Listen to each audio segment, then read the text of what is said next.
नमस्कार दोस्तों, स्वागत है आप सभी का हमारे यूट्यूब चैनल में। तो कैसे हैं आप सभी, कमेंट में ज़रूर बताइएगा। आज की इस वीडियो में हम जानेंगे कि हम अपने घर के मंदिर में सुबह शाम की पूजा कैसे करें। सुबह शाम की पूजा करने में हमें किन बातों का ध्यान रखना चाहिए, इस वीडियो में आपको आज पूरी जानकारी दी जाएगी। साथ ही हम ये भी जानेंगे कि अगर आपके घर में तुलसी माता बार बार सूख जाती हैं तो सूखने का क्या रीज़न है और इसके पीछे क्या कारण है, किन बातों का हमें ध्यान रखना चाहिए।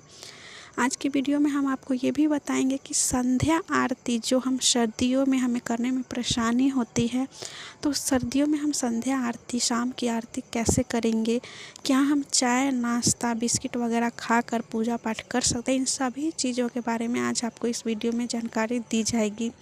तो चलिए, सबसे पहले मैं आपको सभी चीज़ों को क्लियर करूं, क्योंकि अगर मैं ज़्यादा वीडियो को लॉन्ग करूंगी तो बहुत ज़्यादा लॉन्ग हो जाएगा।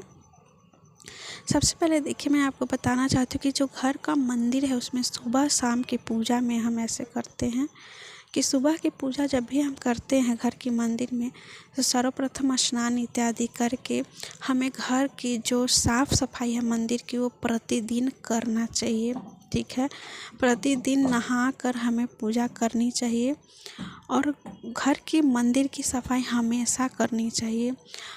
और उसके बाद हमें नियम पूर्वक भगवान की पूजा करनी चाहिए। उसमें हमें किसी भी प्रकार की गलती नहीं करनी चाहिए। शाम की पूजा में हमें आरती के साथ साथ भोग ज़रूर लगाना चाहिए। अब अगर हम बात करते हैं कि शाम की आरती में हम ठंडा का दिन है, सर्दियों का मौसम है, हम बहुत स्वेटर वगैरह पहने रहते हैं या फिर बहुत ज़्यादा ठंड लगती है, तो हम कैसे करेंगे। तो हम आपको ये बता दें कि देखिए, सर्दियों के टाइम में हम संध्या का जो दीपक होता है वो हमें हाथ पैर धोकर ही करना चाहिए।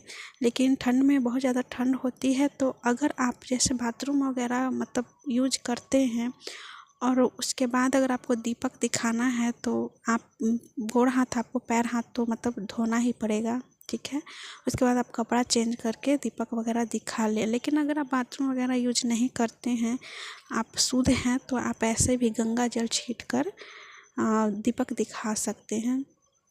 यहाँ तक आप सभी को क्लियर है। अब अगर हम बात करते हैं कि क्या चाय, बिस्किट, नाश्ता वगैरह खाने के बाद हम पूजा कर सकते हैं, तो देखिए, जितना आपसे बने आप उतना किया कीजिए। क्योंकि देखिए, बहुत सारी महिलाएं होती हैं, जो प्रेग्नेंट महिलाएं भी होती हैं, इस तरह से पूजा पाठ करती हैं, या फिर जो बहुत लोगों की तबीयत वगैरह ख़राब होती है तो नाश्ता वगैरह चाय बिस्किट खाकर करती हैं।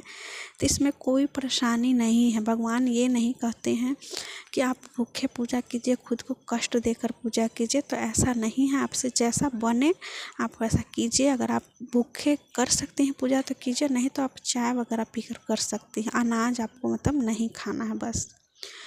अगली बार हम अगर बात करें कि तुलसी जी जो हम लगाते हैं, हमें किस दिन लगाना चाहिए और तुलसी जी क्यों सूख जाते हैं बार बार, तो देखिए, तुलसी जी के सूखने के पीछे बहुत सारे रीज़न होते हैं। इसका यही नहीं है कि तुलसी जी अगर सूख गए तो कोई बुरा संकेत हो गया या फिर मनहूसियत हो गया, तो ऐसा कुछ भी नहीं है। तुलसी जी सूखने के बहुत होता है। कभी लोग प्लास्टिक के गमले में लगा देते हैं मिट्टी की वजह से, तो इन सब बातों पर आप ध्यान मत दीजिए।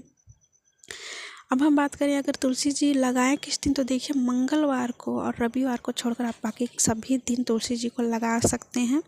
ठीक है, कार्तिक के टाइम में भी आप लगा सकते हैं। तो मंगलवार और आपको रविवार के दिन तुलसी जी को नहीं लगाना है। ठीक है, आपको तुलसी जी में आपके आंचल वगैरह ना टच हो, और आप जब आपका समय आप पीरियड वगैरह में हो तो उससे आप दूर रहें। इन सभी चीज़ों का आप ध्यान रखेंगे तो आपके घर की तुलसी भी हरी भरी रहेगी, नहीं सूखेगी। और अगर सूखती भी है तो इसमें कोई ये नहीं है, मिट्टी वगैरह के कारण सूख जाती है, तो आप नया तुलसी लगा लीजिए। इन सारी चीज़ों को आप ध्यान में रखिए। तो यहाँ तक आपको सभी बातें क्लियर है।